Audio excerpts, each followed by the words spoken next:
अपने घर पे सुरक्षित होंगे।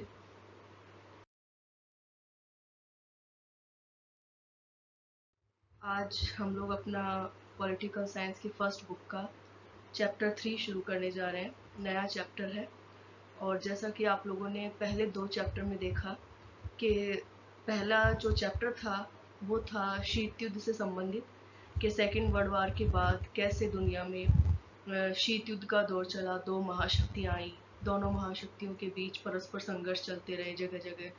और उसके बाद आपने देखा सेकेंड चैप्टर में कि किस तरीके से 1991 में सोवियत संघ के विघटन के बाद एकमात्र एक शक्ति अमेरिका रह गई। और हमने पिछले चैप्टर में देखा कुछ नए टॉपिक देखे, जिसके अंदर हमने देखा कि खाड़ी देशों में किस प्रकार अमेरिका ने अपना वर्चस्व दिखाया और अमेरिका एकमात्र महाशक्ति बनकर उभरा।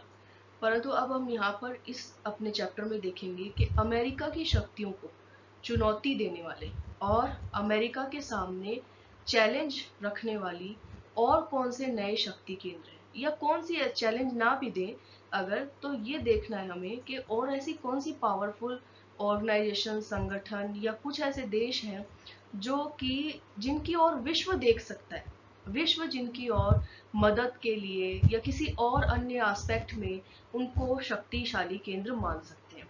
तो आपका जो थर्ड चैप्टर है न्यू सिलेबस के अकॉर्डिंग सीबीएसई के, उसका मैंने यहाँ पे आपके कंटेंट भी लिख दिया है कि new centre of power organisation European Union. इसमें सबसे पहला शक्ति केंद्र है यूरोपीय संघ, फिर आसियान पढ़ेंगे हम, इसमें सार्क देखेंगे, और नया एक टॉपिक इसमें ऐड हुआ है जो ब्रिक्स। ठीक है, ये 5 राष्ट्रों का संगठन है, हम इसके बारे में जानेंगे। और कुछ ऐसे देश हैं जो कि अमेरिका के समान ही शक्तिशाली बनकर उभर रहे हैं, उसमें रशिया, चाइना, इजराइल और इंडिया। ये 4 टॉपिक लिए गए हैं। आपको जो फोर्थ चैप्टर मैं पीडीएफ भेजूंगी वो पुराने चैप्टर, क्योंकि अभी नई बुक पब्लिश नहीं हुई है, आप लोग सभी जानते हैं, तो उसमें ये टॉपिक आपको नहीं मिलेंगे नेशन वाले। चाइना का टॉपिक जरूर मिलेगा, इजराइल इसमें नया जोड़ा गया है, इंडिया का भी आपको मिलेगा, पर रशिया का उसमें नहीं है। तो मैं यहाँ कोशिश करूंगी अपनी वीडियो के द्वारा कि मैं आपको जो नए कंटेंट ऐड हुए हैं उनके साथ अपनी जो पीपीटी मैं बनाती हूँ उसके माध्यम से आपको थोड़ा समझा सकूं। और तब तक आप पुराने पीडीएफ से और मेरे इस वीडियो से हेल्प लेकर अपना चैप्टर तैयार कर सकते हैं। तो सबसे पहले आज हम थर्ड चैप्टर में देखेंगे यूरोपीय संघ, यूरोपीय यूनियन। अभी देखिए, इसका एक ऐतिहासिक रूप से एक संघ बनाने का मुद्दा था। क्या था कि सेकेंड वर्ल्ड वार के टाइम आप लोगों ने जैसे देखा होगा कि यूरोप का विभाजन हुआ। यूरोप आधा अमेरिका की तरफ था और आधा सोवियत संघ की तरफ। क्यों? क्योंकि यूरोप के देश आपस में लड़ रहे थे, आपस में एक दूसरे के शत्रु थे। जैसे धुरी राष्ट्र थे, तो धुरी राष्ट्र में कौन कौन था याद कीजिए, इसमें था इटली और जर्मनी। और मित्र राष्ट्र में कौन था? ब्रिटेन और फ्रांस। तो ये चारों कंट्रीज कौन सी है? यूरोपीय कंट्रीज है, नेबरिंग कंट्रीज है, और ये चारों आपस में शत्रु थी। अब यहाँ पर यूरोप के अंदर ये महसूस किया जाने लगा कि अगर हम पहले की तरह चले, हम ऐसे ही लड़ते रहे, अगर हमारी पुरानी दुश्मनियां फिर से आ गई सामने निकल के, तो हम कभी डेवलप नहीं हो पाएंगे, कभी हम तरक्की नहीं कर पाएंगे। तो इस बात को सोचते समझते हुए ये सेकेंड वर्ल्ड वार के बाद ही कोशिशें शुरू हो गई कि यूरोप जो है वो यूनाइटेड हो जाए, एक हो जाए, जिससे कि फिर से इस तरह का मुद्दा जो है वो उपस्थित ना हो। तो इसमें इसको आप कह सकते हैं, यहाँ पर एक वर्ड यूज किया है स्लाइड में, अति राष्ट्रवाद, कि एकता, कि हमें, हमारे को यूरोप, हमारा जो एक कॉन्टिनेंट है, हमें उसको एक करना है। तो इसके एकीकरण का पहला प्रस्ताव कब आया? 1951 में। और इसमें यूरोप के कोयला और स्टील उद्योग जो है उन्होंने एकता बनानी शुरू कर दी। और इसके देश कौन कौन से थे? फ्रांस, पश्चिमी जर्मनी, और ये जो देश थे इन्होंने मिलकर एक लॉबी बनाई। और दूसरे राष्ट्रों में कौन थे? बेल्जियम, इटली, लग्जमबर्ग और नीदरलैंड। ये राष्ट्र आगे आए एकता के लिए। और उसके बाद 2 छोटे छोटे संगठन बने, उनका नाम क्या था? 1957 में एक संगठन बना, यूरोपियन इकोनॉमिक कम्युनिटी और यूरोपीय परमाणु ऊर्जा कम्युनिटी। और इन संस्थाओं का उद्देश्य क्या था कि नाभिकीय ऊर्जा के क्षेत्र में, परमाणु ऊर्जा के क्षेत्र में और आर्थिक क्षेत्र में एक दूसरे का सहयोग करेंगे। और इन ये सारी छोटी छोटी ऑर्गेनाइजेशन बनने लगी एकता के लिए और आपसी व्यापार और समृद्धि के लिए, और इन सब का एकीकरण होकर 1967 के अंदर इनको यूरोपीय कम्युनिटी के नाम से जाना जाने लगा। और देखिए ये इसमें मैंने आपको स्लाइड्स में बताया कि किस तरीके से यूरोपीय संघ का डेवलपमेंट हुआ, यानी किस तरीके से छोटी छोटी घटनाओं से संधियों से मिलकर आगे चलकर हमारे सामने एक बड़ा यूरोपीय संघ आया। जैसे 1948 में मार्शल योजना क्या थी? अमेरिका ने यूरोप के देशों को एक करने के लिए हेल्प देनी शुरू की और उसको मार्शल योजना के नाम से जाना जाता है। फिर 1957 में यूरोपीय इकोनॉमिक कम्युनिटी का गठन हुआ।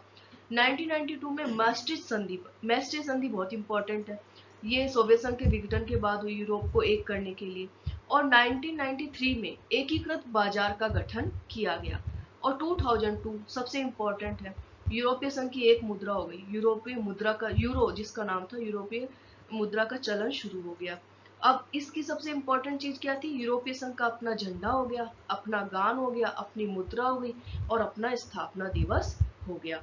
इस तरीके से यूरोपीय संघ एक सशक्त संगठन ऑर्गेनाइजेशन बनकर हमारे सामने। अब इसकी इंपॉर्टेंट चीजें अब देखो, अभी इसमें एट प्रेजेंट कितने सदस्य हैं? 27 देशों का एक राजनीतिक और आर्थिक मंच है जिसमें आपस में प्रशासकीय साझेदारी है जो संघ के कई या सभी राष्ट्रों पर लागू होती है और 1957 से शुरू हुई है और अभी तक चल रही है। इसका स्थापना दिवस आप कब से मानेंगे? मैस्ट्रिच संधि से, और जो 1 नवंबर 1993 में हुई थी। इसका यूरोपीय संघ का मुख्यालय क्या है? ब्रुसेल्स, बेल्जियम में। राजधानी ब्रुसेल्स। और इसके संस्थापक सदस्य कौन कौन से हैं? Germany, Italy, France, Netherland, Belgium और लग्जमबर्ग। अब देखो ये एक मैप आप जरूर से आप अपनी कॉपी में बनाएंगे, ड्रॉ करेंगे, क्योंकि बहुत सारे बच्चे ऐसे हैं हमारी क्लास के जो कि इंटरनेशनल मैप ढंग से फिल नहीं कर पाते हैं, और मैप का पता होना बहुत जरूरी है। हम पूरी दुनिया के बारे में जान रहे हैं तो आपको ये पता होना चाहिए कौन सा देश कहाँ है।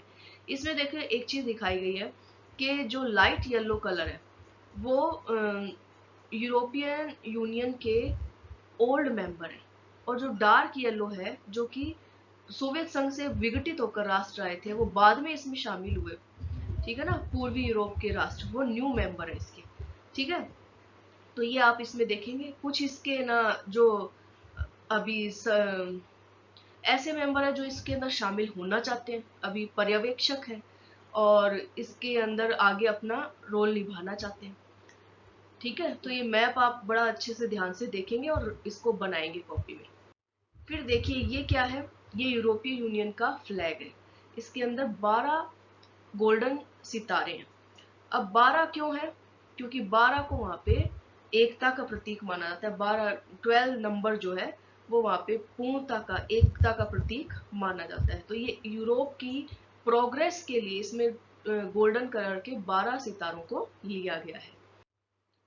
ये सारे देशों के नाम हैं कि कौन कौन से देश हैं। अब देखो यहाँ पर एक पहले वाली एक स्लाइड में आया, मैं यहाँ करेक्ट करना शायद रह गया कि 28 राष्ट्र और वहां पे 27 है। मैं इसको एंड में आपको बताऊंगी कि 1 जनवरी 2020 में एक बहुत इंपॉर्टेंट घटना यूरोपीय संघ से संबंधित हुई है। पहले इसमें 28 राष्ट्र थे, अब इसमें 27 है, ठीक है। हम आगे वाली स्लाइड्स के बारे में बाद इसमें बात करेंगे। ये आप इसकी देख सकते हैं कि कौन कौन से 3 राष्ट्र इसकी सदस्यता की प्रतीक्षा में है। मकदूनिया एवं तुर्की, और बाल्कन राष्ट्र अल्बानिया, बोस्निया हर्जोगोविना, मोंटेनेग्रो, सर्बिया, और इसके आगे सदस्य राष्ट्र बनने वाले हैं, ठीक है। अब देखिए ये एक बहुत ही इम्पोर्टेंट तो है ही, आर्थिक मंच है। हमें यहाँ पर ये देखना है कि ये इतना इम्पोर्टेंट क्यों है। उसके लिए देखिए आप कि इसके महत्व को समझना होगा कि सबसे 3 चीजें इंपॉर्टेंट होती है राजनीति के अंदर। एक तो आपकी सैनिक शक्ति, एक आपकी आर्थिक शक्ति और एक आपकी राजनीतिक ताकत, कूटनीतिक ताकत। तो तीनों ही दृष्टिकोण से देखा जाए तो यूरोपीय संघ इंपॉर्टेंट बनता चला गया। कैसे? 2005 के अंदर ये विश्व की सबसे बड़ी अर्थव्यवस्था बन गया, इसने अमेरिका को भी पीछे छोड़ दिया इस साल। और उस साल उसका घरेलू उत्पाद 12,000 अरब डॉलर हो गया, जो कि अमेरिका से भी ज्यादा था। और इसकी जो मुद्रा थी यूरो, उसने डॉलर को चुनौती देनी शुरू कर दी, अमेरिकन डॉलर को। और फिर अब आ जाता है कि ये तो था इसका आर्थिक ताकत। अब कूटनीतिक ताकत क्या थी? कि इसके 2 सदस्य फ्रांस और ब्रिटेन सुरक्षा परिषद के स्थायी सदस्य थे। फिर ये आ जाता है कि और क्या राजनीतिक और कूटनीतिक ताकत है, तो वो ये है कि इसका जो वर्ल्ड ट्रेड जो हमारा है विश्व बैंक में इसकी निवेश और सामूहिक भागीदारी बहुत ज्यादा है। और एक आती है सैनिक मुद्दा। तो अमेरिका की सेना के बाद यूरोपीय संघ की जो टोटल कंबाइंड सेना है वो दुनिया में सेकंड नंबर पे है। तो ये भी एक बहुत इंपॉर्टेंट चीज हो जाती है कि अगर यूरोप के किसी भी देश पर कोई आक्रमण होता है तो यूरोपीय संघ की जो सेना है उसको आक्रमण का सामना यूरोपीय संघ की सेना से करना पड़ेगा। तो ये इंपॉर्टेंट चीज हो गई। अब इसके बाद देखिए कि एक ये कार्टून आपकी एनसीईआरटी की बुक में दिया हुआ है, तो इसको थोड़ा समझना जरूरी है। यूरोपीय संघ ने क्या कोशिश की, उन्होंने चाहा कि हमारा एक कंबाइंड संविधान बन जाए, पर वो संविधान नहीं बन पाया। और उस संविधान बनाने की कोशिश को इस कार्टून के अंदर बताया गया है। इसमें बताया गया है कि कैसे यूरोपियन संघ जो है वो एक टाइटैनिक है और उसको इन सब जो चट्टाने आ रही है, बर्फीली चट्टाने, उनका सामना करना पड़ा। टाइटैनिक की स्टोरी आप लोगों को पता ही होगी ना, कि एक टाइटैनिक जहाज बना था सन 2012 का शायद है वो इंसिडेंट, और ये कहा जाता था ये डूबेगा नहीं, ये इतनी हाई टेक्नोलॉजी से बना है कि ये डूबेगा नहीं। और जब वो पहली अपनी यात्रा पे निकला तभी वो एक बर्फीली चट्टान से टकराकर और उसके अंदर इस तरीके से डैमेज हुआ कि वो डूब गया और उसमें जितने भी यात्री थे वो सभी उसमें मारे गए। तो यहाँ पर इसको टाइटैनिक बताया गया कि यूरोपीय संघ अपना एक संविधान बनाना चाहता है और अपने संघ को और ज्यादा मजबूत करना चाहता है, परंतु ऐसा हो नहीं पा रहा। उसके सामने बहुत सारी चुनौतियां आके खड़ी हो गई है, उसके सदस्य राष्ट्र उस संविधान पर सहमत नहीं है। अब देख, इसमें मैं आपको बताती हूँ कि सन 2020 में जनवरी के एंड में क्या घटना हुई है। जो 28 और 27 देशों का कंफ्यूजन है वो यहाँ पे दूर कर लीजिए कि जो ब्रिटेन है वो 31 जनवरी 2020 को यूरोपीय संघ से अलग हो गया है।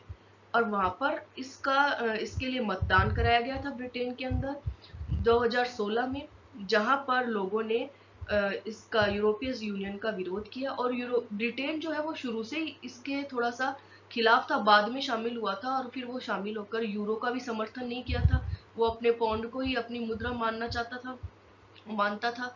और उसने कई तरह के, जैसे इनके एक वीजा चलता है यूरोपीय संघ में, तो उस वीजा को भी होता है कि अगर वो वीजा किसी ने ले लिया है तो वो किसी भी यूरोपीय देश की यात्रा कर सकता है। तो ब्रिटेन इन सब चीजों के लिए खिलाफ था, वो अपनी सीमाएं भी सील रखना चाहता है, अपनी मुद्रा भी अलग रखना चाहता है, उसने यूरोपीय संविधान का भी विरोध किया और एंड में वो 2020 में जनवरी में इससे अलग भी हो गया।